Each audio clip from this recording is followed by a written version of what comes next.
আচ্ছা এখন আমরা কোন ছবিকে কিভাবে এভাবে ব্লার করব এটা দেখব, ঠিক আছে? তো ও প্রশ্ন করছে, আপনি প্রশ্ন করছেন, এটা আমরা দেখব এখন। তো এটার জন্য আমরা ফটোশপের মধ্যে একটা পিকচার নিয়ে আসছি এবং এখানে আরেকটা পিকচার নিয়ে আসছি। এই পিকচারটা টেনে এখানে এসে ছেড়ে দিলাম। আচ্ছা এখানে আমি ব্যাকগ্রাউন্ডটা ডিলিট করে দিই, জাস্ট দেখতে সুন্দর লাগবে ওই জন্য। এটা যেহেতু একই কালার, আমরা এখান থেকে ম্যাজিক ওয়ান টুল দিয়ে ব্যাকগ্রাউন্ডটা সিলেক্ট করে ডিলিট করে দিচ্ছি। তারপর এটাকে ছোটো করে দিচ্ছি, শিফট এবং অল্টার চেপে ধরে ছোটো করলাম।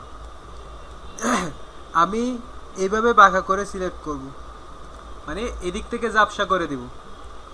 তো এটা করার জন্য আমি এখান থেকে লেসু টুল, পলিগনাল লেসু টুল এগুলো দিয়ে করতে পারবো। এখানে একটা ক্লিক করলাম, এভাবে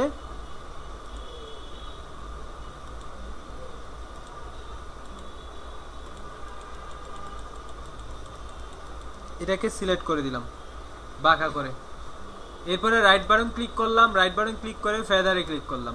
এখানে ফেদার রেডিয়াস আমি 25 দিয়ে দেখি কি হয়। ওকে, ডিলেটে প্রেস করলাম, ডিলেট 3বার ডিলেট দিছি, হয়ে গেছে? হয় নাই? ফেদার দেওয়ার পর ডিলেট।